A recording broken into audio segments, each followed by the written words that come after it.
শিশু নানাবিধ শিক্ষা বলে লেখা ছিল। এইখানে লেখা আছে 16 অধ্যায়ের 15 থেকে বলছি আমি। হ্যাঁ, 15 পদ থেকে শুরু করবো। নথিবিদ সুষমার শুরু। এটা অবশ্যই আপনার কিছু উত্তর দিতে পারবেন, আমাকে বলতে পারবেন, প্রশ্ন করতে পারবেন। তিনি তাহাদেরকে বলিলেন, তোমরা কি বলো, আমি কে? অথচ তার সঙ্গে শিষ্যরা ছিল, কাজ দেখেছে, ঘোরাফেরা করেছে, খেয়েছে, দিয়েছে।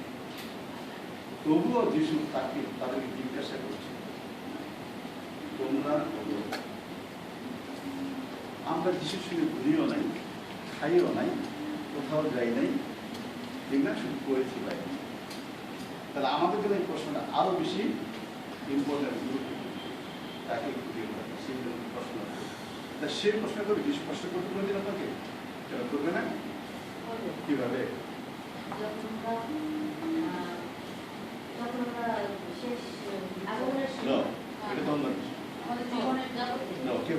যিশু কিভাবে প্রশ্ন করবে আপনাকে? যিশু আপনাকে কিভাবে প্রশ্ন করবে? এই বাক্য দ্বারা বাইবেল পড়বেন, এখানে প্রশ্ন আমরা কি বলছি। এই জন্য নিজেকে বাইবেল বলে, বাইবেল খুব গুরুত্বপূর্ণ। আমার কথাকে বলি, দাঁড়ি বলছে, ও পালাতেও বলছে, শিক্ষা দিচ্ছে, ওইটাই আমার সঙ্গে কি কথা বলে, দাঁড়ি বলছে, পালক বলছে, শ্যামল বলছে, সুরেশ বলছে, কি বলছে, না না না, ওই যে পাস্টর উনি বলছেন। আরে ওগুলো না, বইটা বলেন দেখি বাইবেল কি বলছে। এই জন্য বাইবেল ক্লাসটা এত গুরুত্বপূর্ণ। সেখানে আপনি আসেন না, ওখানে কিছু কথা বলা হয়, কিছু গান টান বলা হয়, কিছু বলা হয়, ওটাই মানে ঠিক আছে, ওইটাও গুরুত্বপূর্ণ। কিন্তু ওদের থেকে গুরুত্বপূর্ণ বাইবেল কি বলছে, এই জন্য কিছু লোক বলে।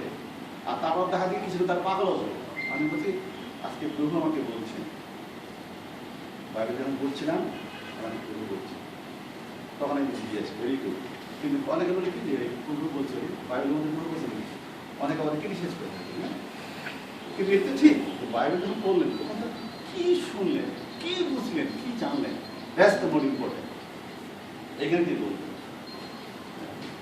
এটা তো ঠিক, খবরের কাগজের জীবনের কথা বলে না, টেলিভিশন কথা বলে না, কোন মিটিং সিটির কথা বলে না। অর্থাৎ ওরা তো বলছে নিজের একটা চেতনা, সেটাই করে কথা বলা, শোনা। এখানে দেখেন, তাহলে শিষ্যদের যারা ছিল, আমরা এইভাবে নাই, কিন্তু আমরা বাইবেল পড়ছি বিধায় 16 পদ। সিমন পিতর উত্তর করিয়া কহিলেন, আপনি সেই খ্রিস্ট, জীবন্ত ঈশ্বরের পুত্র। যিশু উত্তর করে তাহাকে কহিলেন, এই জনার সিমন, ধন্য তুমি, কেননা রক্ত মাংস তোমার নিকট ইহা প্রকাশ করে নাই, কিন্তু আমার স্বর্গস্থ পিতা প্রকাশ করিয়াছে। আমেন। তাহলে এই যে শিক্ষাটা বাইবেল পড়ার পরে এখন পেলেন, যিশু তো আশপাশে বলতেছেন, এটা হচ্ছে এই কথা বলছেন, যেমন আমি এই কথা বলছি বিধায় বাক্য বলছেন, বারবার বলি বাক্য বলছি, বাইবেল বলছি, বাইবেল থেকে শুনেছি।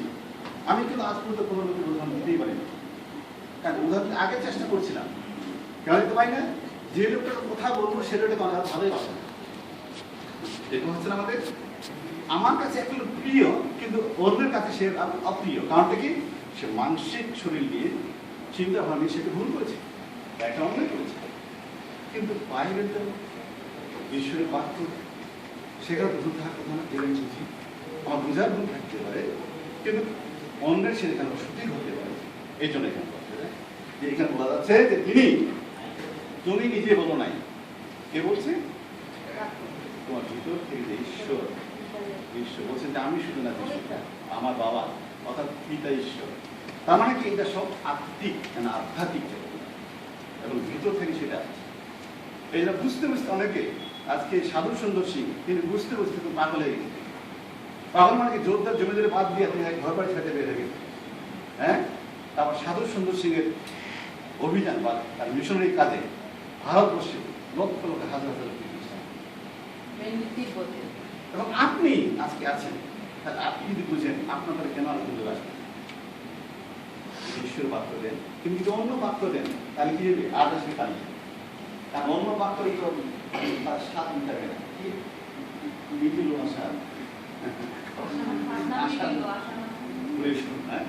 আশা পূরণ হবে না, স্বাদও মিটবে না, আসবেও না। সঠিক কত শিক্ষিত আছে জ্ঞানের সঙ্গে কথা বলতে এটাও ভালো থাকে সমাজ। এই জন্য দেখা যায় আশা মিটবে না, স্বাদও পূরণ হবে না, ওই সময়টা যদি ভাবে দেয় তাহলে স্বাদ মিটে যায়, পরিপূর্ণ হবে। যেমন কমপ্লিট কমপ্লিট সেখানে পূর্ণ পূর্ণ বাইবেলের পূর্ণ পূর্ণ পূর্ণ সর্বশক্তিমান আছে না, এই complete complete complete in him, তাতে পরিপূর্ণ। আর অন্যদের পরিপূর্ণ বিশ্বাস করেছেন, মুক্তি পেয়েছেন, নিশ্চয়তা পেয়েছেন। তাহলে এটার সঙ্গে আমি যুক্ত করতে চাচ্ছি, যারা তাকে গ্রহণ করেছেন তাদেরকে প্রেরিতের 26:11-26 পদে বলছে, যখন তারা প্রার্থনা করছেন, গুটি ভাঙছেন, সবাই দিচ্ছে, এটা কি প্রেরিতের 37 থেকে 47 পদ মুসলিম পদ। 3000 লোক আসলো, লোকের একসাথে বসলো, গান প্রার্থনা করছে, একে লোকে সাহায্য করছে, নিজের নিজের সম্পত্তি বিক্রি করে যার যেমন তাকে দিচ্ছে। দেখেন তার কত সাম্য, কত সেবাকে দিয়ে এগুলো করছে।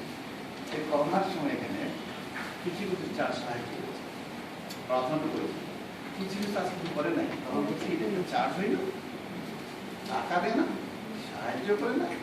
আর ওই জায়গায় তো 10 কেজি আলু পয়সা আমাদের 1 কেজি আলু পাওয়া যায় না। তখন আমি চিন্তা করি চার্জ মানে অনেকে ভাবে এটাও ঠিক, কিন্তু ঠিক আছে, এটা সংগঠন, এটা সংগঠন না, সেবামূলক। তাহলে সংগঠন কিন্তু এটা তো ক্ষমতালী, এর তো শক্তি কোনো দুর্বল বেশি হতে পারে সংগঠন। এই জন্য সংগঠন দিয়া don't try to compare your faith, believe in Jesus with the materials. আপনি কখনো এটি কম্পেয়ার করবেন না। বলবেন যে ভাই আমার বিশ্বাস তো আছে, হতে পারে না, সুযোগ আছে অনেক। আজ কালকে একটা কমপ্লেন করছে, মানে সে ভালো বেতন চাই, কিন্তু গাড়ি আছে, তার চলছে ভালো, বলছে কি মধ্যে মধ্যে বলতে অ্যাডভোকেট সাহেব খ্রিস্টান অনেকটা গত বছর মুসলিমদের সাহায্য করে, হিন্দুদের সাহায্য করে, হিন্দুদের সাহায্য করে, খ্রিস্টানদের সাহায্য করে। আচ্ছা ও খ্রিস্টান, ও খ্রিস্টান, গাড়ি আছে, বাড়ি আছে, অ্যাপার্টমেন্ট আছে ঢাকায় এখানে, কিন্তু সেরকম বলছে যে খ্রিস্টানরা খ্রিস্টানদের সাহায্য করে না, খুলে গেছে। তাহলে এই মুহূর্তে কি বুঝান, বুঝালে কাজ হবে না, চলে গেছে কোন দিকে, মেটেরিয়ালিস্টিক যেন না হয়। এই জন্য দেখা যায় এখানে যে যখন একজন লোক তাকে গ্রহণ করছে, জানছে জীবন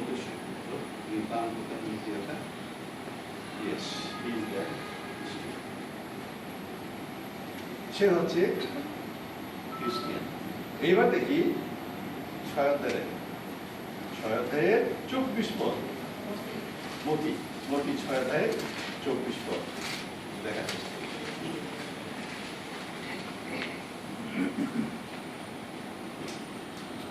কি বলবে পরে দেখবেন 6:24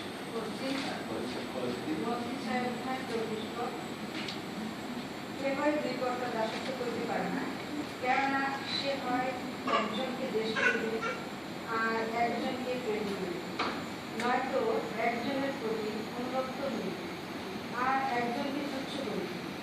তোমরা ঈশ্বর এবং ধন উভয়ের দাসত্ব করিতে পারো। আমেন।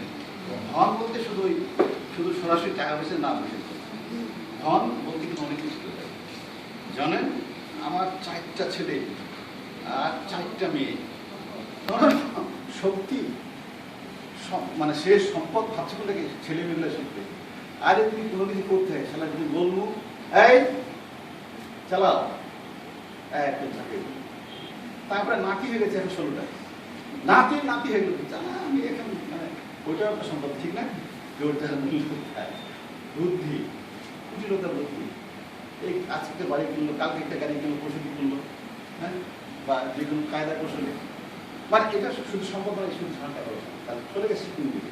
আমরা যেন রিলিফের জন্য মন খারাপ লাগে, সমাজের জন্য মন খারাপ লাগে, ধন্যবাদ আমরা এখানে যারা আসছি ভালোবেসে এসেছি, হ্যাঁ, নিজেকে যা ওটা থাকবো না, কিন্তু আমার বেশি আছে, সংযুক্ত আছে। বাক্যের সঙ্গে যুক্ত আছে পরিচর্যা করছি। অনেকে আমরা বিভিন্নভাবে মনে করতে চাই, বিশেষ করে সম্পর্ক সম্পর্ক তো বোঝাচ্ছি যে বুঝাইলাম পারিপার্শ্বিকতা এটাও একটা সম্পর্ক যেটা আমাদের উপভোগ করি। বিশ্বাসকে উপভোগ করার মতো বিশ্বাসকে উপভোগ করে কেউ বিশ্বাস কি করে ইনফ্লুয়েন্স প্রভাবিত করে, এটা মানে ইনফ্লুয়েন্সের প্রভাব চলে আসে যে আত্মিক প্রভাব, টিকে থাকার প্রভাব, প্রদর্শনী এটা তো থাকবেই না, এটা তো অবিনষ্ট, এটা নষ্ট, শেষ শেষ বুঝে যাবে।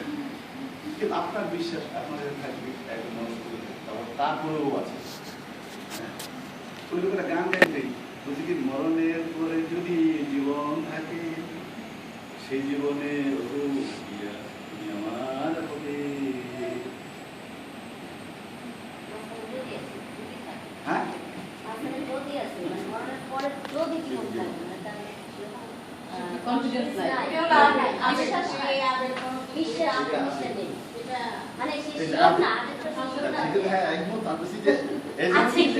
এইরকম কখনো খ্রিস্টানদের আবেগ চলবে, এইটা একটা একদম ব্যাপার। আমার বিয়ে হবে না কেন আসলে দেখাবে নাকি? যদি এইখানে আমি সেদিন কালকে দিন বললাম না, সেদিন বলছি কি বলছি, আমার বউ সে আমার বউ না, আমার ছেলে আমার ছেলে না, এটা আমি বলছি না। আজকে আনন্দ করছি, আনন্দ বলছি কিন্তু বাইবেল পড়তে দিই নাই, হ্যাঁ না বাইবেল পড়তে দিছি কিনা? হ্যাঁ অবশ্যই দেখ লেকচার এইটা তো ঠিক। আমি যদি মরে যাই, আমার বউয়ের বয়স এখন 30 বছর দিতে পারে, সে এখন কি করবে? হ্যাঁ